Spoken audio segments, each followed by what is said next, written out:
في هذه الفقرة كان هناك العديد من الإيجابيات والسلبيات، لكن في هذه المرة الإيجابيات أكثر من السلبيات، مما يؤكد أن هذه الفقرة جيدة. نبدأ بالإيجابيات. واحد، وهي عودة عرض العروض القديمة من جديد. أعتقد جميع أفلام سكوبيدو تم عرضها في هذه الفقرة.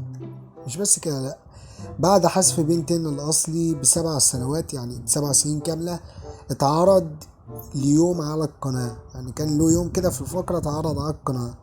صراحة يعني مصدقتش نفسي ان البرنامج ده، يعني تخيل معايا انت بقالك كام سنة، انت بقالك 7 سنين من ساعة حذف بنتين الأصلي بتشوف على القناة دي بنتين الريبوت. تيجي فجأة كده يجيب لك بنتين الأصلي في يوم، والأغنية تشتغل بتاعت مقدمة بنتين. الصراحة يعني مش عارف اقول ايه، يعني كانت يعني ساعتها حاجة رائعة صراحة.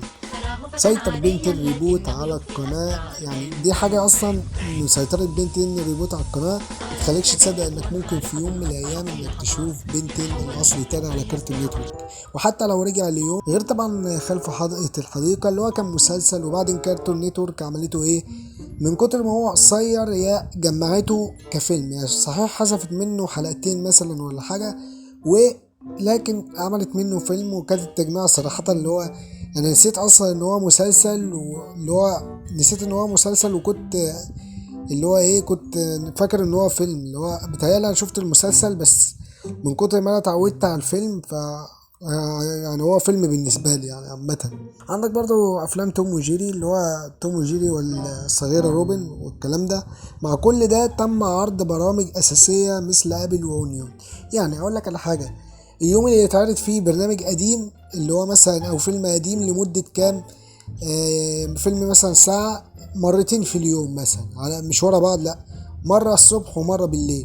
في نفس الوقت بيكون في كرتون اساسي في القناة اساسا بيتعرض طول اليوم بقى، اللي هو ايه، حاجتين كده بتهيألي في اليوم، لغاية ما تيجي فقرة كارتون نتورك غير مباشر. كارتون نتورك غير مباشر فقرة لما بتيجي بيعرض لك بقى اللي هي البرامج القديمة بقى ومش عارف ايه. انما مع كل برنامج قديم بيتعرض مرتين في اليوم كحلقات او افلام، بيتعرض معاه طول اليوم الايه، برنامج اساسي زي ابل اونيون زي مش عارف ايه. وممكن يكون برنامج بيت الريبوت ذات نفسه، يعني اللي هو ايه، حاجة ما شاء الله. خلصنا الايجابيات بقى، نيجي للسلبيات. والسلبيات هو تكرار البرامج الاساسية في اليوم، بغض النظر الفيلم القديم او المسلسل القديم اللي هو ايه اتعرض في اليوم. ده مش وحش، ده شيء اسطوري يعني. وغير الاعداد، يعني هو قعدتين في اليوم عادي مش مشكلة. هو اللي ما شافش الصبح يشوف بالليل ومش عارف ايه، وهو ده شيء مفيد للقناة. انما انا بتكلم على شيء اللي هو يعني اللي هو ايه بقى، اللي هو انت كرتون اساسي بيتعرض طول اليوم، والكرتون القديم بيتعرض مرتين في اليوم. طيب المفروض بقى يعني انك ايه، تنهي الفقرة بدري، ولغاية ايه ما تعرض الكرتون الاساسي مرة، وبعد كده قصدي تعرض الكرتون اللي هو القديم مرة، وبعد كده تجيب الاساسي، وبعد كده تعمل اعادة بالليل، وخلصت الفقرة على كده. المهم برضو دي من السلبيات، يعني يعرضوا كرتون اساسي طول اليوم، زي مثلا برضو ابل يونيو اللي هو اكتر حاجة بتهيألي بتتعرض.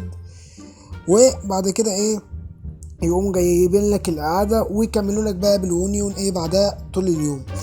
ولكن خلينا نقول شكرا لكارتون نتورك على الخطوة دي. كمان خطوة زي دي بتدي أمل لاستمرار يعني عروض كلاسيكية، أو إن العروض الكلاسيكية ممكن ترجع تتعرض تاني. زي ما خدوا الخطوة دي أصلا من وقت. اللي ما يعرفش، يعني أنا كنت نزلت فيديو في 2022 عن عودة مختبر ديكستر.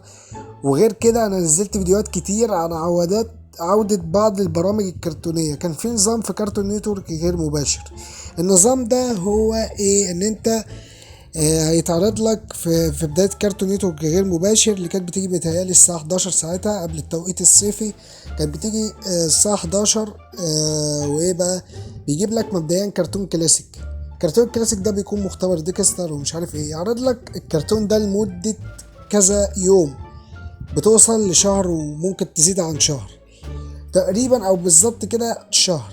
بعد ما الشهر ده يخلص بيجيب لك كرتون كلاسيك تاني بعدها. يعني ديكستر خلص اهو، خلصنا ديكستر، يشيل لك ديكستر بالقناة خالص، يرجع لك منزل فوستر، يعرض لك منزل فوستر شهر مش عارف ايه، يشيل لك فوستر خالص، يجيب لك مش عارف ايه. كان نفسي ساموراي جاك يتعرض بس للاسف ما اتعرضش.